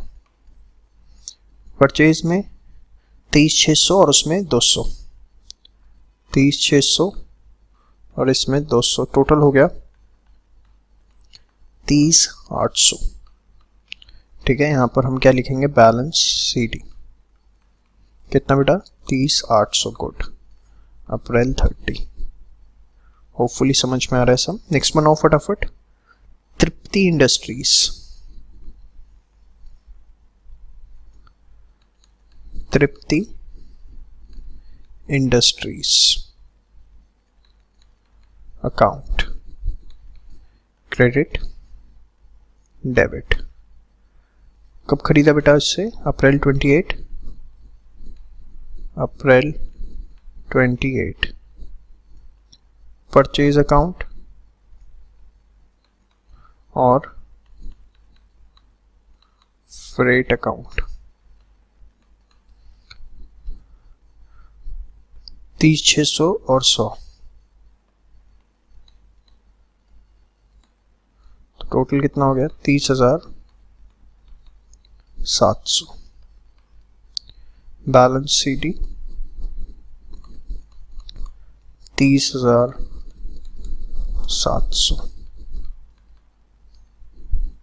ये है अप्रैल 30, ठीक है। सॉरी, हाँ। अब देखिए इसके बाद क्या है, आपका बनेगा परचेज अकाउंट। ये तो आपने परचेज करी, चलो ठीक है। Purchase account, debit credit. Total purchase हमारी कितनी है, 1,26,000 रुपए की, ठीक है। तो आप यहाँ लिख देंगे डेबिट में 30 अप्रैल फॉर परचेज बुक, कितना 1,26,000 रुपए। समझ में आया? क्योंकि हम एंट्री नहीं कर रहे, जर्नल की जगह हमने सब कुछ कहाँ लिया है, परचेज बुक में। तो आपको यहाँ इंडिविजुअल नाम लिखने की जरूरत नहीं है, फ्रॉम परचेज बुक 1,26,000 रुपए सीधे, ठीक है। और फिर अभी बैलेंस शीट आप निकाल दोगे उसका 30 अप्रैल, बैलेंस शीट कितना 1,26,000 26,000। इसके बाद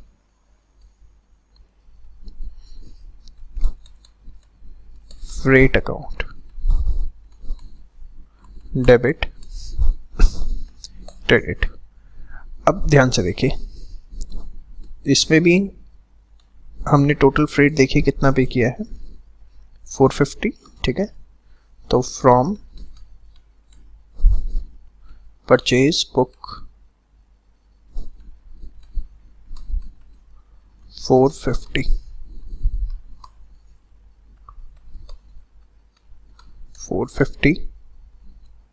30 अप्रैल, बैलेंस सीडी, ठीक है। तो ये वैसे देखो परचेज बुक और परचेज अकाउंट फ्रेट अकाउंट में निकालने की ज़रूरत नहीं है, बट फिर भी निकाल दिया तो कोई दिक्कत भी नहीं है। या तो हम सारे अकाउंट्स का ही बैलेंस शीट ही निकाल दें या फिर किसी का भी ना निकालें, ठीक है। अगर नहीं निकाल रहे बैलेंस शीट तो सब में एन एक्सट्रैक्ट लिख के छोड़ दें। तो छोड़िए वो बातें, तो अभी जैसे से क्या सफिशिएंट है। तो आपको समझ में आया कि परचेज बुक हमने बनानी सीख ली थी पहले ही, उससे हमें किस तरीके से लेजर पोस्टिंग सारी की सारी करनी है वो हो गया। तो ये था आपका परचेज बुक। अब परचेज बुक आपने कर ली तो सेल्स बुक बिल्कुल भी आपके लिए मुश्किल नहीं है। सेल्स बुक भी सेम फॉर्मेट होता है जैसे आपने ये फॉर्मेट देखा, ठीक है। सेम भी हमारा सेल्स बुक का फॉर्मेट भी बनेगा, तो उसे हम नेक्स्ट वीडियो के अंदर कवर अप करते हैं। ये दोनों क्वेश्चन नोट डाउन कर लीजिए प्लस इसके सॉल्यूशन, इसमें कोई डाउट नहीं रहना चाहिए आपको, और खास कर ये लेजर पोस्टिंग में। Thank you so much. Hello friends, चलिए आइए अब हम स्टार्ट करने जा रहे हैं सेल्स बुक के साथ। बहुत सिंपल है, परचेज बुक आपने कर लिया तो समझ लीजिए 90% काम हो गया हमारा। सेल्स बुक के अंदर क्या आता है, only credit sale of goods, सिर्फ क्रेडिट सेल आएगी गुड्स की। Following are some transactions of messrs Kishore and sons as per their waste book make out of their sales book, ठीक है। Sold to messrs Gupta and credit, ये सब transaction है। तो पहले एक बार फॉर्मेट बना लेते हैं, एकदम परचेज बुक की तरह बनेगा। चलिए मैंने फॉर्मेट आप लोगों के लिए बना दिया है, ठीक है। Date, particulars, details and amount. चलिए, sold to messrs Gupta and Verma on credit, ठीक है। 30 शर्ट्स 800 रुपये पर शर्ट, 20 ट्राउजर 1000 पर ट्राउजर। तो messrs Gupta and Verma, date भी गिवन है इसमें, नहीं गिवन तो उसे खाली छोड़ देते हैं। मेजर्स गुप्ता एंड वर्मा, बनिया और पंजाबी में दोस्ती हो रखी है। 30 शर्ट्स 800 रुपये पर शर्ट के हिसाब से, 30 shirts eight the rate of 800 पर शर्ट, 800 या 24,000, ठीक है। इसके बाद 20 trousers eight the rate of 1000 per trouser, 20 trousers eight the rate of 1000 per trouser, कितना हो गया 20,000। टोटल कितना आ गया 44,000। इसके बाद ट्रेड डिस्काउंट है 10%, less trade discount at the rate of 10%, 4400। तो 44,000 माइनस 4400, 39,600। इसको आप बेशक यहाँ पर खींच के दी एंड कर दीजिए। नेक्स्ट है sold furniture to messrs Sehgal and company on credit. तो देखिए शर्ट्स का बिजनेस है, फर्नीचर बेचा, it is like a sale of fixed asset, जो कि हमारा इसके अंदर नहीं आएगा। कहाँ आएगा, जर्नल प्रॉपर के अंदर। होपफुली आपको मेरी बात समझ में आ रही है। इसके बाद sold 50 shirts to major Jain and sons. तो पहले नाम लिख लेते हैं, मेजर्स जैन एंड सन्स, ठीक है। 50 शर्ट्स बेची एट द रेट ऑफ 800 पर shirt, 50 shirts eight the rate of 800 पर शर्ट। तो 50 into 800 is 40,000, ठीक है। कोई ट्रेड डिस्काउंट वगैरह इस पे नहीं है। देयर आफ्टर बेटा sold 13 shirts to cheap stores. Cheap stores नाम भी क्या रखा है, चलिए cheap stores.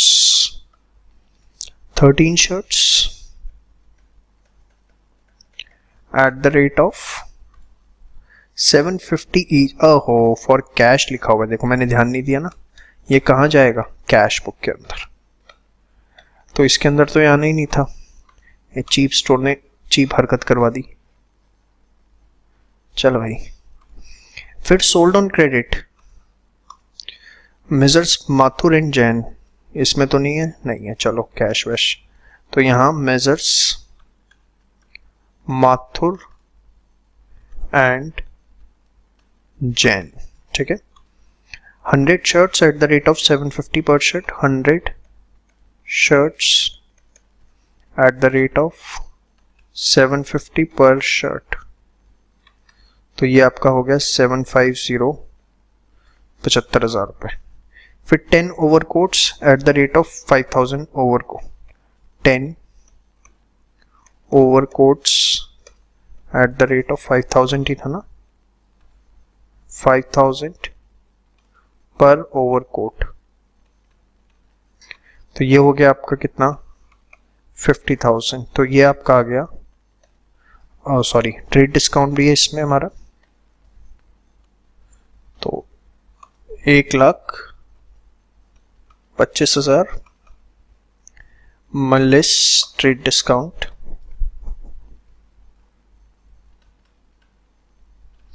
Eight the rate of 10%, 12,500, तो 1,25,000 12,500, 1,12,500, ठीक है। तो यहां से आप देखिए 39,600 प्लस 40,000 प्लस 112,500, 192,100 जो है वो आपका सेल्स अकाउंट में चला जाएगा, ठीक है। और इसमें आप पोस्टिंग करना चाहें तो वो भी कर सकते हैं। कैसे, सेल्स अकाउंट एकदम नॉर्मल क्रेडिट, जो भी डेट है इसमें लिखा नहीं हुआ वैसे, फॉर द मंथ ऑफ जो भी है 192,100, इस तरीके से आप कर सकते हैं इसमें, और जिनको आपने सेल्स किया उन सबको डेबिट कर देंगे, ठीक है। तो ये थी हमारी सेल्स बुक, बहुत ही सिंपल, आपने देखा परचेज बुक कर ली तो इसके अंदर कुछ भी नहीं है। अब इसके बाद जो बैलेंस ऑफ द बुक्स है उसकी बात करते हैं, जिसमें कुछ है नहीं, एक छोटी सी वीडियोस पे आपको 2-3 मिनट के लिए देखने को मिलेगी। Thank you. हेलो फ्रेंड्स, हम अपनी मेजर सारी बुक्स कर चुके हैं। देखिए मैंने आपको बताया था मेन 3 बुक्स ये हैं, cash book, purchase book, sales book. उसके बाद जैसे भी रिटर्न इनवर्ड बुक है तो एकदम सेम, जैसे अब वैसे कभी एग्जाम में पूछी नहीं जाएगी, बट फिर भी टू बी सेफर साइड एकदम normal format, date, particulars, details, LF amount, ठीक है। कोई ट्रांजेक्शन आपको दी हुई, बस याद रखना है ओनली रिटर्न इनवर्ड मतलब सेल्स रिटर्न, ठीक है। तो सेल्स रिटर्न हुआ नहीं, तो इसमें ओनली क्रेडिट सेल्स रिटर्न हमारे पास आएगा। जो क्रेडिट पे आपने सेल्स करी थी उसका अगर रिटर्न आपके पास आया वो आप इसमें रिकॉर्ड करेंगे, नॉर्मल अमाउंट, और इसके अकाउंट में पोस्ट कर देंगे। सेम वे अगर आपके पास क्या बोलते हैं रिटर्न आउटवर्ड बुक आती है तो नॉर्मल एक फॉर्मेट उसका है, जैसे आप अभी तक करते हुए हैं वैसे ही आप उसमें रिकॉर्ड कर देंगे। सेम वे अगर हमारे पास BR आता है तो उसमें याद रखना है ओनली BR ड्रॉन आएगा, ठीक है। ये कभी भी आपसे ना एग्जाम में पूछी गई है और ना कभी पूछी जाएगी भी, ओनली BP एक्सेप्टेड, क्योंकि देखिए एकदम सेम फॉर्मेट है और सबसे कम ट्रांजैक्शंस इसकी होती है। और फ्रैंकली स्पीकिंग जनरली बिजनेसेस में बनती ही 3 बुक्स हैं, कैश बुक, परचेज बुक और सेल्स बुक। तो इसमें आपको ऐसा कोई पेन लेने की ज़रूरत नहीं है, सेम फॉर्मेट है, सेम चीज़ें हैं, और जो अगर आपने परचेज बुक और सेल्स बुक कर लिया तो मोर देन सफिशिएंट है। मेजॉरिटी चांसेस आर देयर आपकी बुक में इसका क्वेश्चन नहीं होगा, इन केस है तो आप उसे देख लीजिए, कोई दिक्कत आपको नहीं आएगी, ठीक है। तो इसी के साथ हमारा जो सारी सब्सिडरी बुक्स हैं वो एक बार हमारी सारी की सारी कंप्लीट होती हैं। Thank you so much. Hello friends, एक बहुत ही इंपॉर्टेंट क्वेश्चन मैंने आपके सामने रखा है जिसमें अब हम कंप्लीट क्वेश्चन सॉल्व करेंगे, जिसमें सब्सिडरी बुक्स बनानी है, journal, proper ledger and trial balance. Exam में 20 मार्क्स तक का इस तरह का क्वेश्चन पूछा जा सकता है। और अभी जो मैंने आपके सामने क्वेश्चन रखा है इसमें कंपैरेटिवली 7 ही ट्रांजैक्शंस हैं, तो इसकी एग्जाम वेटेज अगर इस तरह का क्वेश्चन आता है तो 10 नंबर तक की हो सकती है। 10 नंबर तक का क्वेश्चन आपके सामने मैंने रखा है अभी, ठीक है। बट एग्जाम में इसमें number of transactions add on करके 20 मार्क्स तक बनाया जा सकता है। तो देखिए क्या है, हमें कुछ नहीं करना। देखिए जो हमें पता है सब्सिडरी बुक्स अवेलेबल हैं वो ट्रांजैक्शन सब्सिडरी बुक्स में जाएंगी और जो नहीं है वो जनरल प्रॉपर में जाएंगी, ठीक है। जैसे Ram started business with cash ₹30,000, तो एक मुझे कैश बुक में पता है, कैश बुक में जाएगा, ठीक है। उसके बाद गुड्स परचेज्ड ऑन क्रेडिट, तो मुझे पता है परचेज बुक बनानी पड़ेगी, ठीक है। There after goods sold for cash, तो ये कैश बुक के अंदर जाएगा। गुड्स सोल्ड ऑन क्रेडिट ये किसके अंदर जाएगा, सेल्स बुक के अंदर, ठीक है। फिर गुड्स रिटर्न टू शिवा, तो ये परचेज रिटर्न बुक बनेगी, ठीक है। इसके बाद आपका आउटस्टैंडिंग सैलरी, तो मतलब जर्नल प्रॉपर आ गया, ये जर्नल प्रॉपर के अंदर जाएगा, किसी बुक में तो जाता नहीं है ये। Purchase furniture from Shyam on credit, furniture purchase करा है तो ये भी जनरल प्रॉपर में जाएगा, ठीक है। तो ये 1 2 3 4 5 फॉर्मेट्स हम बना लेते हैं जर्नल रिकॉर्ड करने के लिए, फिर रिस्पेक्टिव अकाउंट्स बनेंगे, फिर लेजर वगैरह। तो आइए फॉर्मेट बना लेते हैं। चलिए आइए फॉर्मेट्स मैंने बना लिए हैं, अब आपके लिए स्टार्ट करते हैं। देख लीजिए आपने सारे फॉर्मेट्स बनाए हैं, cash book, purchase book, sales book, purchase return book, journal proper, उसके बाद लेजर्स, ठीक है। चलिए एक एक करके सारी चीज़ें। Ram started business with cash 30,000, तो कैश बुक सिंगल कॉलम ही लिए हमने, कैश पड़ जाएगा कैपिटल अकाउंट, ठीक है। कितने से, 30,000। और देखिए जो भी आप सब्सिडरी बुक में डाल रहे हैं उसका अकाउंट साथ साथ बनाते रहिए। जैसे यहाँ पर हमने बना दिया सबसे पहले कैपिटल अकाउंट, उसकी पोस्टिंग हो जाएगी क्रेडिट साइड कैश अकाउंट के नाम से, कितनी, 30,000। वहाँ डेबिट हुआ है तो ऑब्वियसली यहाँ क्रेडिट होगा, ठीक है। There after goods purchased on credit 30,000 from Shiva, ठीक है।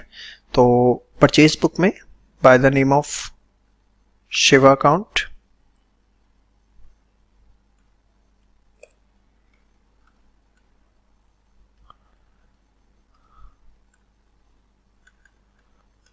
कितना, 30,000, ठीक है। तो एक शिवा अकाउंट भी बना लेते हैं, लेकिन कैपिटल की और कोई ट्रांजैक्शन है नहीं, इसको क्लोज करके। देखिए मुझे पता है कैपिटल की कोई ट्रांजैक्शन नहीं है इसलिए मैं क्लोज कर पा रहा हूं इसको। 30,000 बैलेंस पीटी 30,000, अदरवाइज आप 3-4 लाइनों का स्पेस छोड़ के क्लोजिंग करेंगे। अब हमें नेक्स्ट कौन सा, शिवा अकाउंट। शिवा अकाउंट आप परचेज किया तो हमारे क्रेडिटर पड़ गए, bye the name of purchase account हम लिख देंगे, ठीक है। और आपका कितना अमाउंट है, 30,000 रुपये, ठीक है। There after goods sold for cash 10,000, 10,000 रुपये कैश में गुड्स बेचे। सेल्स अकाउंट 10,000 रुपये के हमने गुड्स कैश में बेचे, तो इसकी पोस्टिंग होगी सेल्स अकाउंट पे। इसकी शिवा की कोई ट्रांजैक्शन है, आपने नीचे देखा होगा पेड की, तो अभी थोड़ा सा स्पेस छोड़ के मैंने बनाया सेल्स अकाउंट और क्रेडिट में लिख दिया कैश अकाउंट, कितना, 10,000 रुपये, ठीक है। इसके बाद गुड्स सोल्ड ऑन क्रेडिट 25,000, तो सेल्स बुक में डेटर के नाम से, ठीक है। और कितना अमाउंट है, 25,000।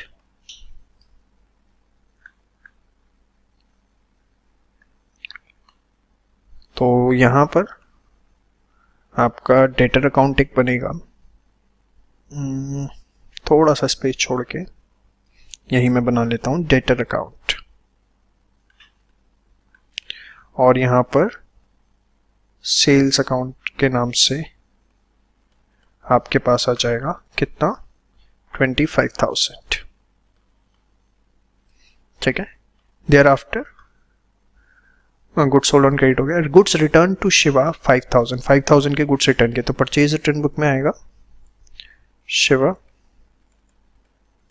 अकाउंट 5000। परचेज रिटर्न से क्रेडिटर क्या हो जाते हैं, कम हो जाते हैं। शिवा यहां पर आ गए किस नाम से, परचेज रिटर्न 5000, ठीक है। There after outstanding salary 10,000 journal proper में जाएगी, तो यहां पे एंट्री डाल देते हैं salary account debit to outstanding salary. कितने से अमाउंट है, 10,000 10,000, ठीक है। तो एक सैलरी अकाउंट बनेगा, सैलरी अकाउंट के डेबिट में हम लिख देंगे आउटस्टैंडिंग सैलरी 10,000, और एक आपका बनेगा आउटस्टैंडिंग सैलरी अकाउंट। तो यहां आपका आ गया सैलरी अकाउंट 10,000, ठीक है। There after purchase furniture from Shyam on credit journal proper में आएगा, तो यहां पर फर्नीचर टू श्याम, ठीक है। अमाउंट हम कितना लेंगे, 20,000।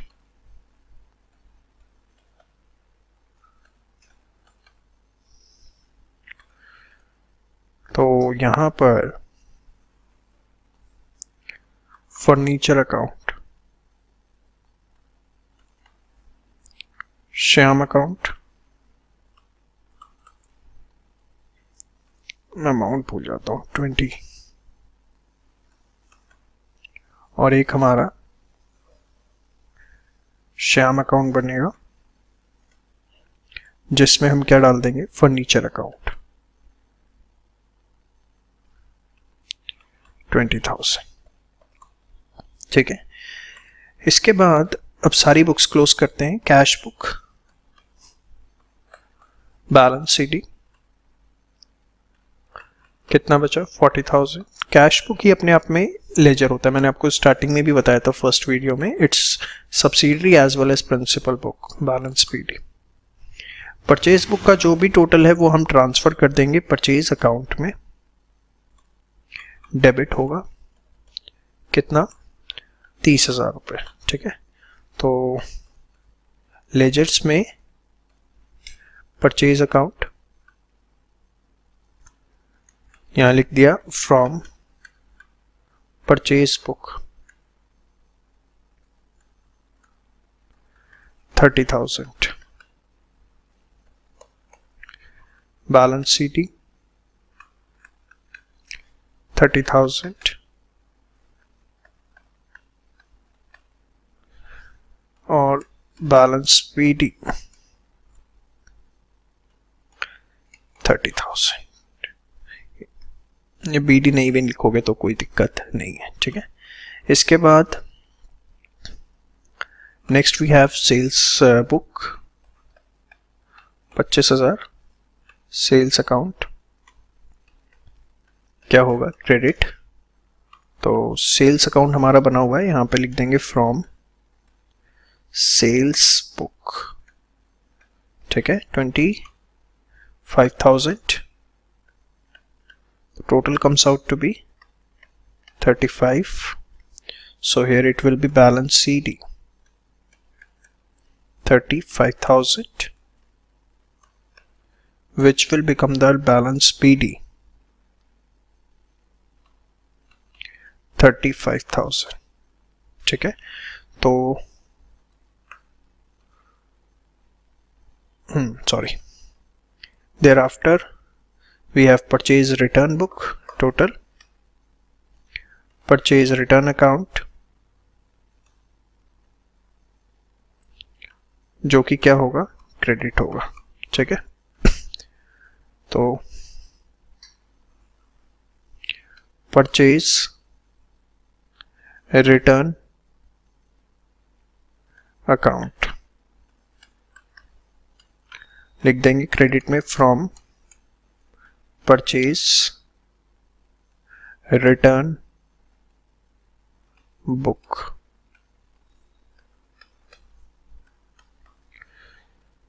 कितना था भाई, 5,000 ही था ना? हाँ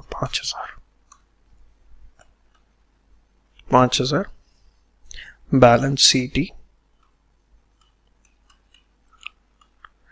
और ये आ गया बैलेंस पीटी। ठीक है, इसके ये हो गया। बाकी सब अब एक एक करके क्लोज कर देते हैं। बैलेंस सीटी 25,000, ये क्या बन जाएगा, बैलेंस पीटी।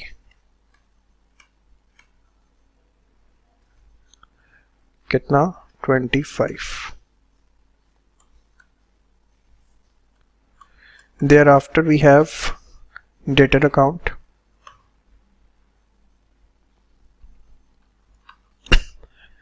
balance CD 25,000, यहाँ पे बैलेंस पीडी आ जाएगा 25,000 रुपये। ठीक है, ये थोड़ा आप लिख लेना प्लीज। सैलरी को क्लोज करेंगे, बैलेंस सीडी जो कि लेटर ऑन क्या बन जाएगा हमारा, balance BD. Outstanding salary balance CD 10,000 जो कि यहां बन गया बैलेंस पीडी 10,000। फिर फर्नीचर अकाउंट बैलेंस सीडी 20,000, यहां आ गया बैलेंस पीडी। सारे अकाउंट्स एक करके फटाफट आप इसे क्लोज करिए। फिर श्याम अकाउंट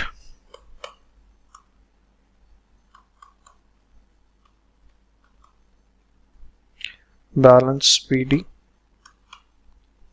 20,000। तो हमने सारे अकाउंट्स बना लिए हैं, क्लोज भी कर लिए इनफैक्ट। अब आइए फटाफट ट्रायल बैलेंस बना के इनकी पोस्टिंग करते हैं। आइए फॉर्मेट हमारे सामने है। फटाफट सबसे पहले कैश बुक से लेके आएंगे बैलेंस, कितना 40,000। जिस साइड बीडी होता है वहां नोट करना है cash 40,000। thereafter we have capital 30,000, Shiva 25,000, capital 30,000, Shiva 25,000। फटाफट सारी पोस्टिंग करते हैं। Then we have sales 35,000 and debtor 25,000।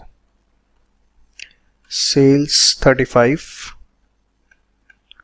debtors 25।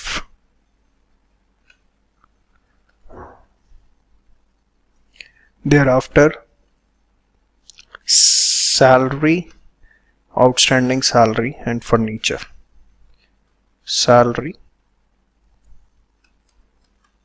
outstanding salary,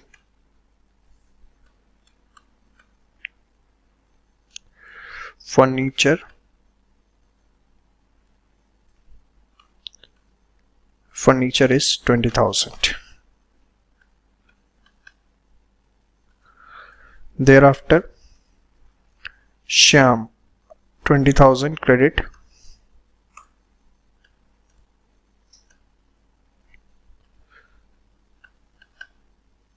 thereafter purchase account debit 30,000,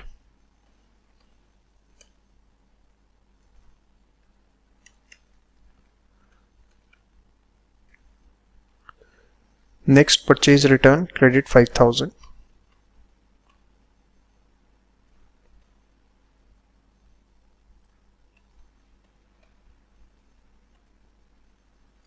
now make the total. Let's see, 40, 50, 70, 1 lakh, 125, cross the fingers please. 60, 91, yes, finally we got it. एक commerce student का trial balance और balance sheet मिलने की खुशी अलग होती है। तो इसी के साथ हमारा पूरा टॉपिक बहुत स्ट्रॉन्ग होता है, journal, ledger, subsidiary books, trial balance और एक फुल फ्लैश क्वेश्चन।